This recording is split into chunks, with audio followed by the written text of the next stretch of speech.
Acast powers the world's best podcasts. Here's a show that we recommend. I'm Jessie Cruikshank, and I've always been told I have a face for podcasting. So I launched a podcast. It's called Phone a Friend because each week I'll break down the biggest stories in pop culture. But when I have questions, I get to phone a friend. I'll phone a royal watcher to find out why Prince Harry is acting like a real housewife. I'll phone a tween to please explain Euphoria. And maybe I'll even phone a Backstreet Boy to find out if I still have a chance. I don't? Okay. New episodes drop every Thursday wherever you get your podcasts. Acast helps creators launch, grow, and monetize their podcasts everywhere. Acast.com. Hi, it's Dave here, and this is my wife, Cathy. Hello. And this is the Cinemile. It's the podcast where we walk home from the movies. And we're walking on this chilly January evening to a movie called 1917.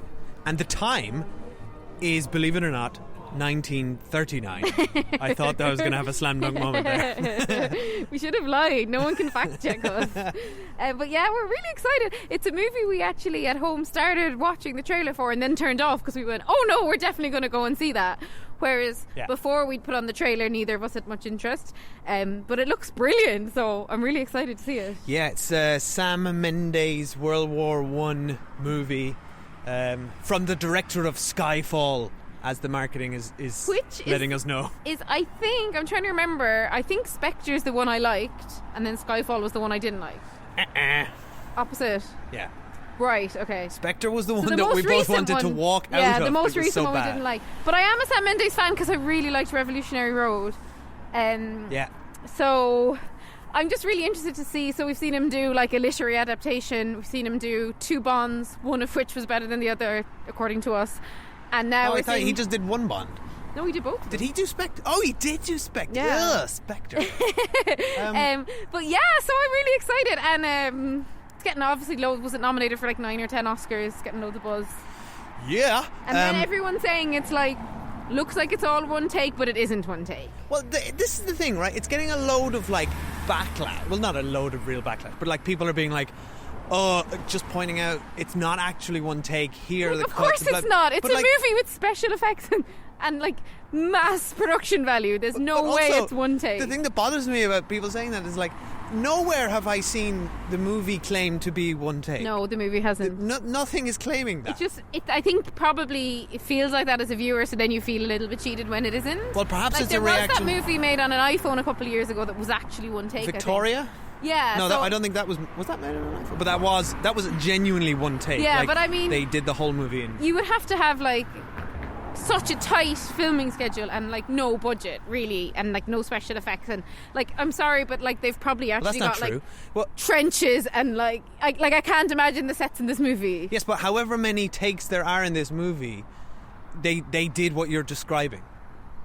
I think the other end of this, we're going to say, how did they do that 20 minutes in a row World War I scene in trenches? Like that, what you're describing is not impossible. No, but anyway, I'm really excited. What's really difficult is to do it over a sustained 2-hour period. It's a 2-hour movie, that's what I'm saying. Yeah, like you couldn't go seamlessly from set to set. Like, because it wouldn't be possible unless you're talking like it's the 40s and you just make it on one tire, like one lot. I guess it's the thing that's getting a lot of buzz, so I guess that's what people are reacting to. But I'm so excited, and warning, I'm only a week. I have a week left in my supposedly a week left in my pregnancy, but I don't. Who are you warning? I don't here? Trust I'm you. well aware of this. I don't trust you, Date. So I hope this movie isn't too exciting because I actually have a genuine fear of going into labour during it. Now, anyone who listened to us a couple of years ago when I was pregnant before, we went to the cinema about 7 times after I was due, and every time we were worried. And we went to Dunkirk. Not when I was this close to.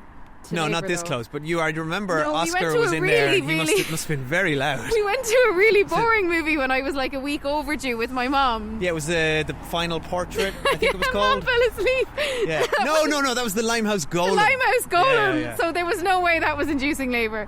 So do you genuinely think that high octane action movies can induce labour? I don't know. We'll find out. You just wrote like a Metro headline. It's basically how I want to get publicity for the podcast. podcast, to be frank. Even if I don't go into labour, I'll fake it. Woman gives birth during 1917 Sorry. at exactly 1917. And we're going to the Light Cinema, so I apologise in advance for the dry cleaning bill. All right, come on. There is only one way this ends. Last man standing. I'm going there to see my father. We need to keep moving! Come on! I'm going there. You can't possibly make it that way, man! You bloody insane!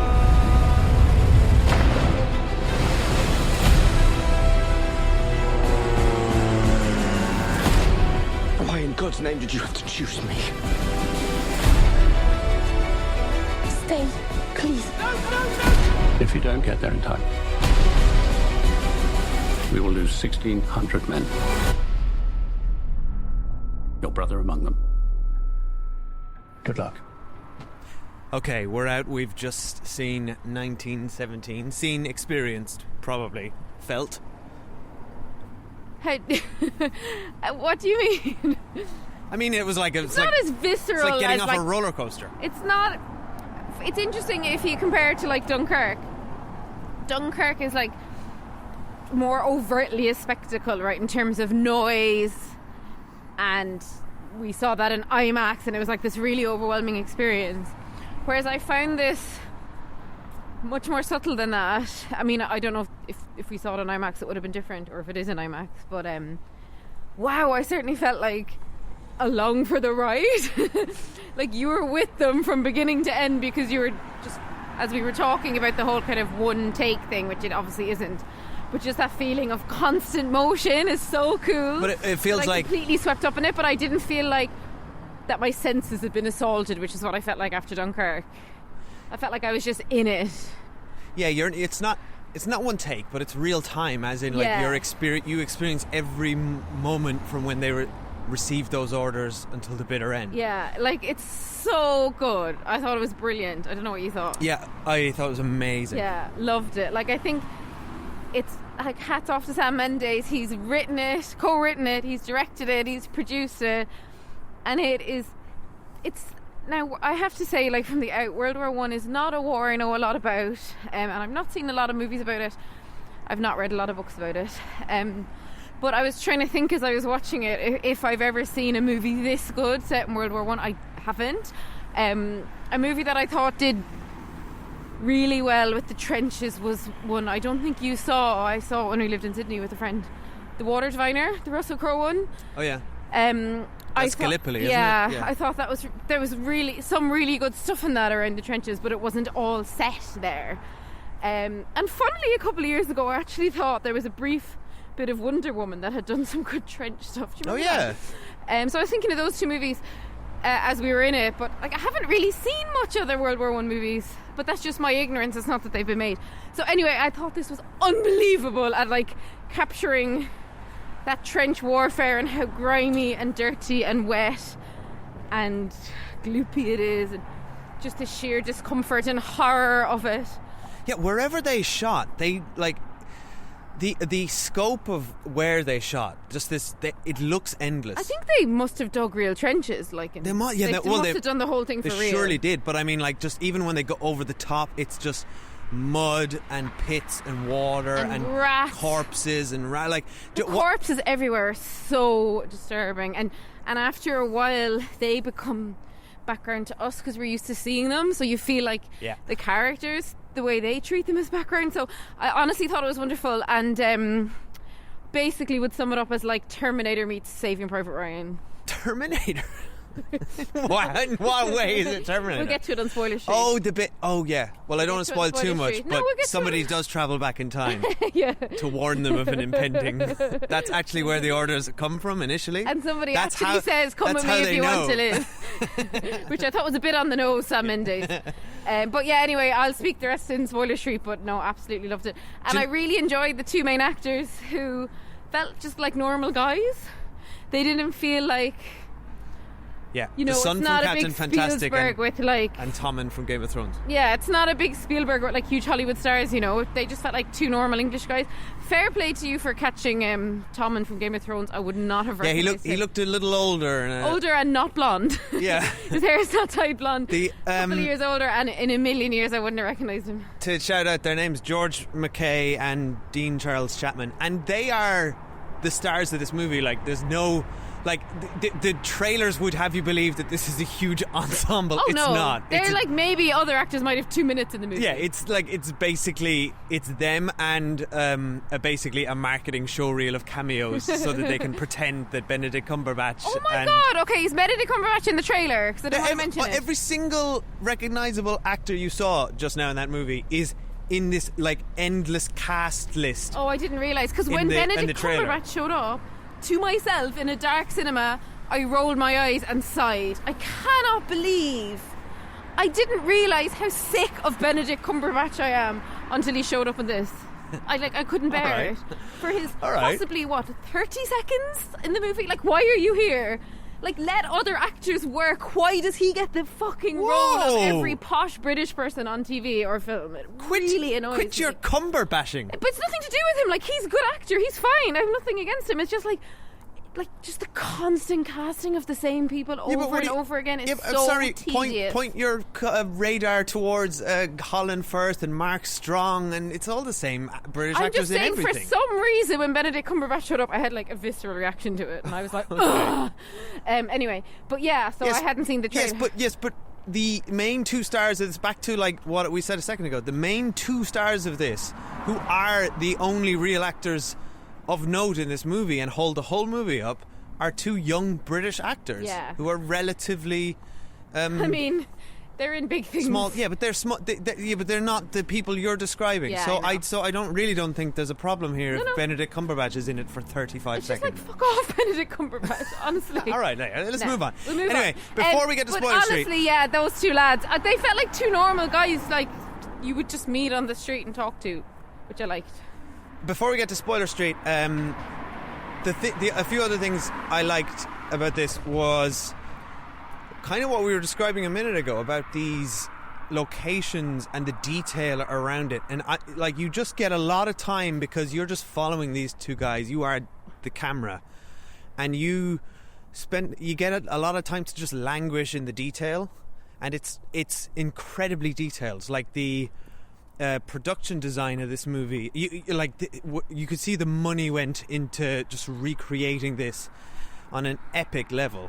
Just people and corpses and dead horses and flies and rats, and it's just like, but it's the little things of just like going through the German the German trenches and the signs, and it just feels like somebody spent, and probably dozens of people spent lots and lots of hours just going through every minute detail to bring this thing to life. It reminded me of Chernobyl and the commitment that was put into that. I was thinking the same thing as we watched it. That episode of Chernobyl with the dog shooters was reminding me of that one. With Barry Keogh from Dunkirk. Yeah. The loop closes. But yeah, and the other thing that I wanted to say was, I think the other main star of this movie is Roger Deakins, the director of cinematography. Oh my god, yes. Like, incredible. How was that camera in those places? Like, is there a cameraman running backwards? Yeah. Or is it like on wheels? Like, I kept trying to think, what is it? What is it? Are they on cranes? It's magic. At a few points I was like, that camera's on a boat. Like, the camera, like, you see... There's definitely a camera on a canoe. This isn't a spoiler, but like, you'd see a huge pool of water. The two guys walk around the water and you stay on them, but the camera goes over the water, the big body of water. Like, how did they just like land it on like no camera reflections anywhere? No, and the water doesn't even move. There's no ripples. I just don't understand though how did anyone actually think this was one take? Like, no one could think that. Like, you can barely get, like, honestly, they can't even do like a half-hour live episode of EastEnders without a mistake. Like, how could you do? Like, how could you be exploding planes and having like bombs going off and like trench warfare all in one take? Like, that's just not possible. Like we said at the beginning, I think this is one of those things where everyone's outraged at something that doesn't exist. Like, the movie never said it was one take. I haven't seen anyone think that this is one take, but everyone's like, guys, it's not one take.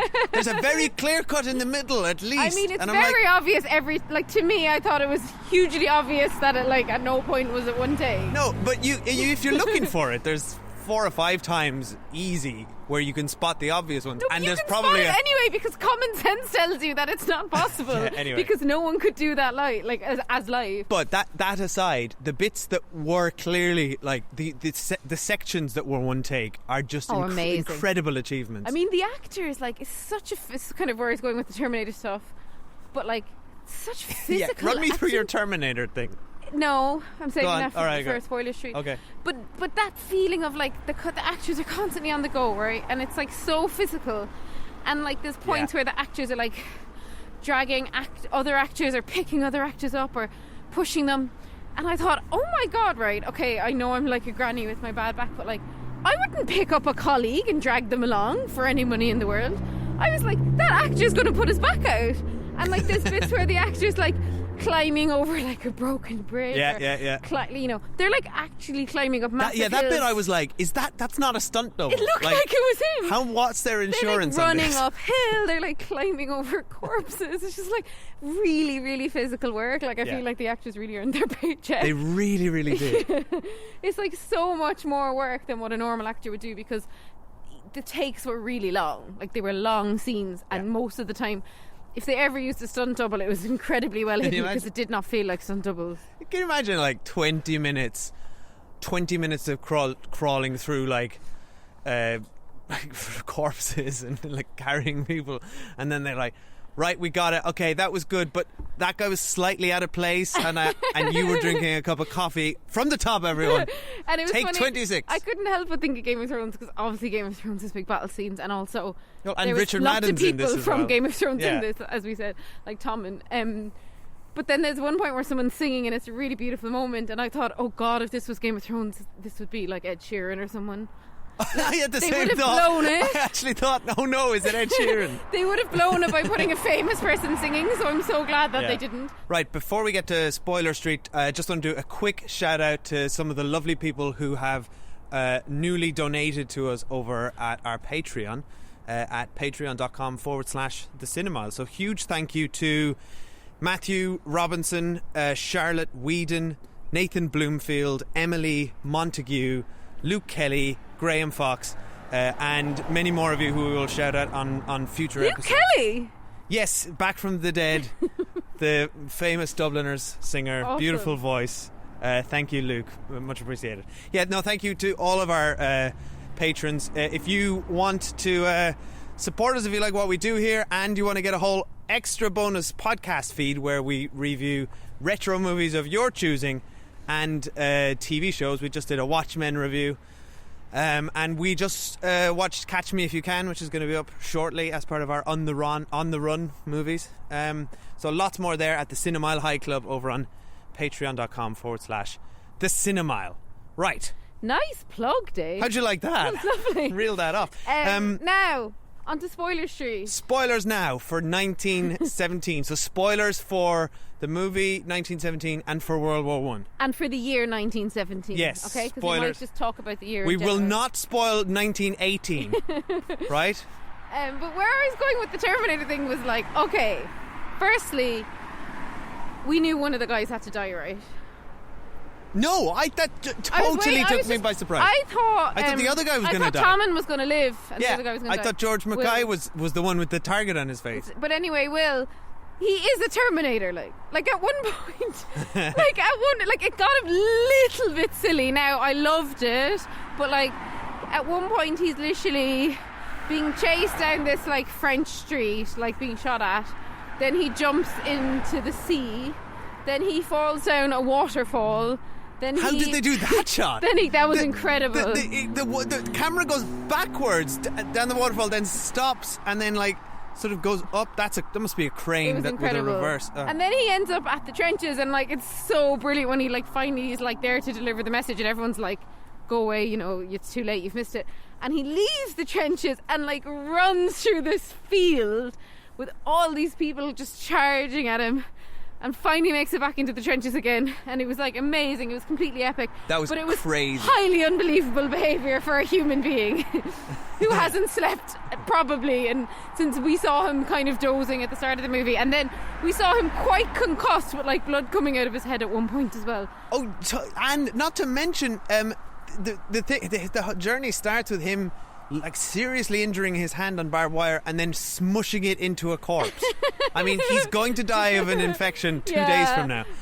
But anyway, I just thought I loved watching him, and in terms of the physicality of the actors, he, like, obviously the other guy was just given less to do because he wasn't around as long, but this was the guy who was like tightrope walking on like fences. Oh yeah, I mean, obviously he didn't do all the water stunts, but he was certainly jumping in water and swimming around and doing all that. The dude was wet. Yeah. The dude was wet for a long time. And he is great. Brilliant. He held the movie up. Like, you're just with him and you want him to succeed so bad. Now, he's such a subtle actor.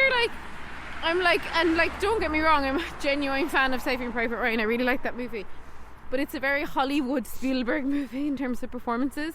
Yeah. This is just like, okay, granted, aside from the fact that physically he's the Terminator, like in terms of his facial expressions and stuff, he acts like pretty staid, and like that's actually what you would be like. I mean, obviously the term shell shocked came from World War One. Yeah. And like you really wouldn't be that emotive. Like he's seen it all before. He's already won a medal for some other battle that went shitty apparently, and like, you know, he misses his wife and kid and he's just depressed and his friend dies. So actually he acted it brilliantly, but it's like such a subtle performance that like, well, it's almost too subtle. It's the kind of thing that like, there was no Oscar nominations. I'm not saying it's too subtle as a criticism. I'm saying they didn't end up with like acting nominations in the Oscars, and I can see why, because the Oscars don't reward that stuff. Yeah, they reward Joaquin Phoenix going crazy. No offense to, I thought Joaquin Phoenix was great in that role, but that's the role the noisy role. Whereas this was just like very well played of like a normal guy, and even at the end, unusually for me, like I'll usually cry at anything. Like I didn't at any point. I felt emotional at this movie in that I felt like stressed and tense, but I never once felt emotional in the sense of like sad or. I did. I didn't, like at the end when we saw the picture of his wife and kid, I just thought he acted that really well too. He's just looking at the picture of his wife and kid. Can we scroll back slightly? I did get emotional at that moment, but to go back to what you're saying about his performance, I completely agree with you. It's everything that you described about his character, the medal, the sort of sense of futility, the heroism, the love of his wife and child. None of that is stated. It's all in the performance, and with maybe the sort of most obvious reveal is him looking at the photo at the end. But everything else, it's actually a very good screenplay because it's all in his performance and some choice dialogue. Like, he trades the medal for a bottle of wine. He sings this very tender song to this baby, and he's just like very gentle the way he holds her hand, and you just know he's a father. Yeah, I knew it. It's implicit. So if anything, the end is maybe a little bit. I almost would have preferred if they hadn't explicitly showed it to us. But however, I did like it, and it got me. I know. I'm surprised it didn't get you. No, because I just felt like, I don't know. I guess, and the movie's open ended, and he could die tomorrow. But I felt like, oh, he's infected. He's dying. I felt like that he was going to get home to them. So Dave, with no authority, are you saying he's dying? No, I'm just being. He's more machine than man. I really don't think he's going to make it. A bit of barbed wire is not going to kill him. But it's not the point. What this movie's about is a celebration of human ingenuity and the indefatigable spirit of humanity. Into what now? I think say that word again. Indefatigable. I don't know. Whatever. If it's a real word. Whatever that we can't, like, that thing about humanity where if we're told it's facing an impossible task and overcoming it just through sheer force of will and belief and commitment and achieving it. And that, I think, it's one of the best things about us as a species, even when you're surrounded by, literally in this movie, every shred of evidence that we are a ugly, horrible stain on this earth and are destroying ourselves over like literally just people fighting people. That's what war is, and that's what this movie is. And even like and at parts this is a cynical movie that when Tom and can't remember the character's name. You always have such a sad end. When he drags that German soldier out in this beautiful moment of just two humans connecting across a divide, and then gets rewarded with his life being taken. And you can't. I didn't blame the other guy. No, either. you can't. Yeah. You don't blame him because they're both the futility of war. They're both in that situation. Well, also he had just crash landed, was presumably completely out of it, and probably thought they were going to kill him. Like he probably didn't even register that they were rescuing him. They're enemies in an artificial war in which people are traded as pawns. And even at one point, Will is just trying to get through this town. He doesn't want to kill anyone, and he just puts his hand over the German guy's mouth, and he's like, "Shh." And if you just shut up, we'll both be grand. And then the guy, of course, shouts. And then there's a brilliant scene where Will's stabbing him in the shadows while the colleague's over in the corner. That was awesome. That was amazing, wasn't it? So many amazing moments. That whole scene in the town, the way that was lit was just insane. You turned to me and thought it was a dream scene. Yeah, it was a bit much for me because the rest of the movie was so realistic. And then he'd been concussed. And then he woke up to this fire show kind of thing, and I got really confused then and thought it was a dream. It's not a fire show. It's fire. The town was on fire. But why was the town on fire? Because everyone had retreated from there. Right? They burn everything as they go. You get that line. They kill the cows so the enemies can't eat them. I guess it was just visually, they raise the land as they retreat. It looked fantastical compared to the rest of the movie, so that's when I got a little bit confused. Also, I had just after that I went to the bathroom, and then I came back a little bit confused because it's not a good movie to go to the bathroom in. He was suddenly basically had a wife and child, and they were all in a room together, and I was like, wait, How did this happen? How did that happen? Why was he in a room with a woman and a kid? He was just literally being chased and then ran into a house, and there she was. Right, okay. Nothing more to say there. And luckily he had a canister of milk, and I was like, I'm sorry, Sam Mendes, as well as you've done all of this, you should know that no child who's that hungry for milk is going to sit and play and be sung to. The child will scream its head off until you give it the milk. So no, that bit was the least realistic bit of the movie. The second that child got that whiff of milk, it's game over, man. Did you see, or did you read, they kind of alluded to it at the end, but Sam Mendes' granddad was in it in Is World that the War. name and that he told either his granddad or his great granddad told them stories. He was a messenger, and he told them stories about messages being delivered. Oh wow. And so that inspired this, albeit obviously he's blown it up to make this huge plot. I don't think it was ever that intense, as in terms of you're saving 1,600 people with this. Yes, but this whole movie feels informed by real life. Yeah. Oh yeah, it? for sure. It's infused with it. It's the thing that makes The Wire so good is experience. Yeah. It feels true to the time and the place. And then what I found really incredible about it, and again it's didn't feel like a big Hollywood ending compared to some of the movies, because he basically arrives and he really insists that Benedict Cumberbatch reads this letter, and he does a brilliant job, and Benedict Cumberbatch reads it and he calls off the battle, and then Benedict Cumberbatch is just but next week they'll just tell us to charge at them at dawn and we'll have lost our advantage. So it's completely kind of futile, and loads of them have been injured anyway because the first wave had gone over, and we see I was thinking, God, the extras are earning their keep in this movie. The extras have to work so hard in this movie compared to a normal one. They have to have open wounds, they have to lie down screaming, crying, but yeah, so I thought that was a really decent ending, because there is no good ending in this scenario, and we know World War I's going to go on for another year. Yeah. So I felt like that was really appropriate as well. It's the most optimistic of endings you can have in that situation, I think.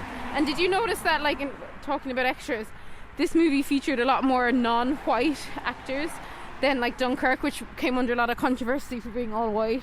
Yes, and I did appreciate that. However, they managed to include every accent under the sun except an Irish accent. Much like in Dunkirk. Yeah, which your dad, I think, justifiably criticised on this very podcast. I was thinking that, like, for example, the hot priest from Fleabag's in this. Yeah, he should have had his accent. You can't cast Andrew Scott and then give him an English accent. Yeah, I was thinking, like, there's loads of Irish guys there, like, let him have his accent. 200,000 Irish men went and fought in World War I, and 30,000 of them died. Like, and you can't give us a single accent? Well, come on, it's not Sam Mendes' fault. No, I know. That those men went, and it's not on him to do it. So, look, they did better than Dunkirk. Yeah, I just feel I was disappointed. Do you know what it made? It's so good, this movie, that, like, I mean, you can't help but compare it. Like, the last big war movie that came out was Dunkirk.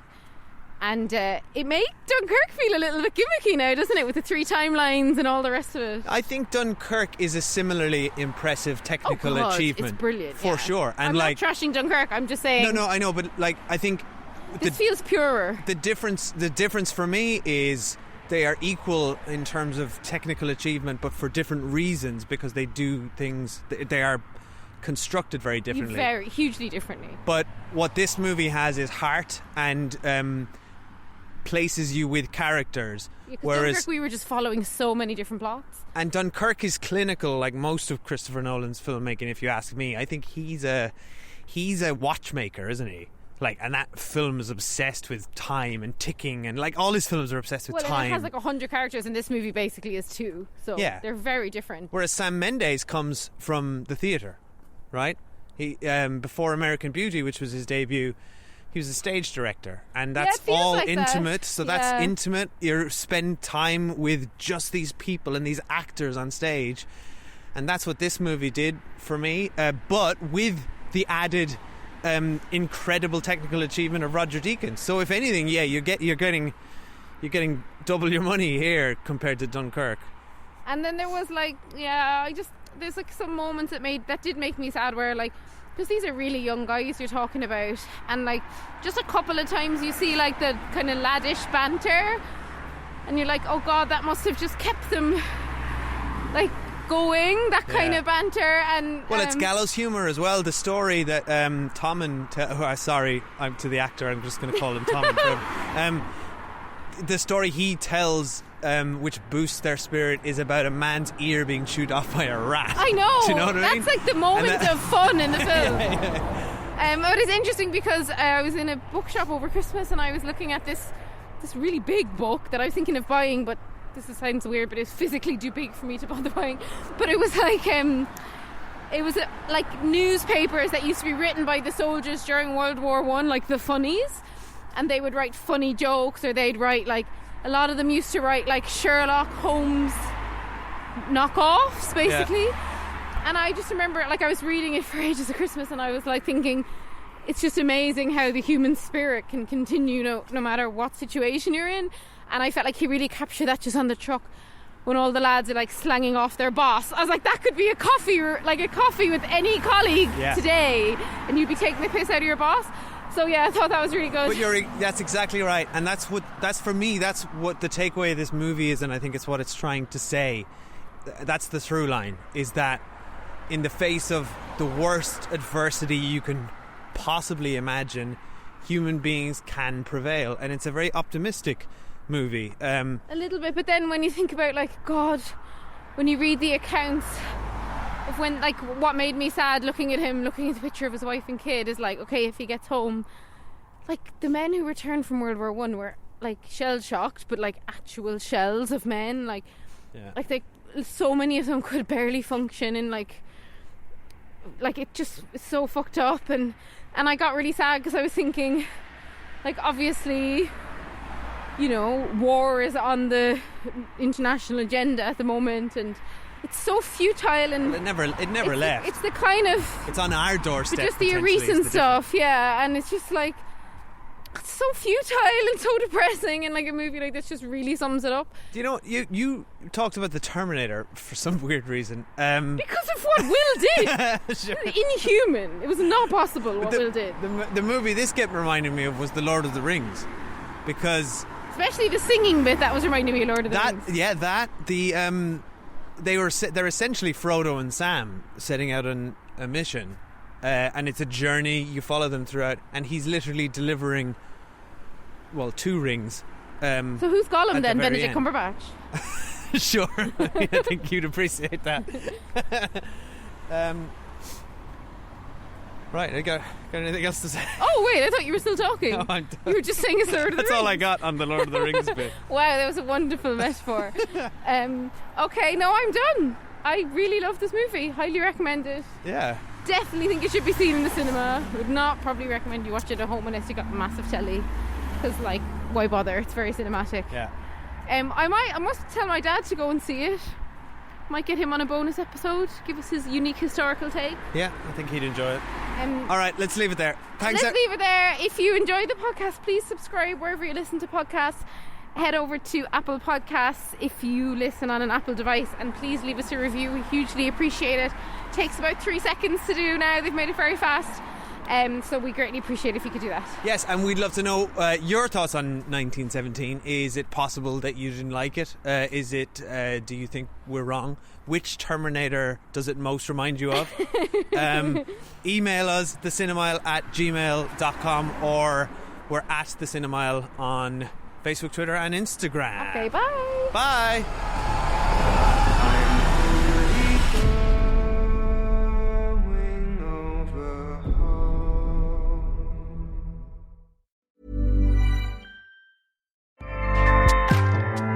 Acast powers the world's best podcasts.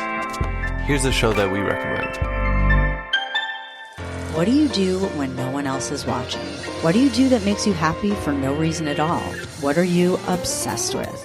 I'm Leslie Arfin, and I'm a writer, but I'm also a dancer, a painter, a vapor, a dollhouse enthusiast, and basically just an overall hobbyist. My podcast, Filling the Void, is all about what other people are fanatically into. We talk about hobbies, even if you don't have one. Listen to Filling the Void on Tuesdays on the Erios Network, and subscribe wherever you get your podcasts. Acast helps creators launch, grow, and monetize their podcasts everywhere. Acast.com.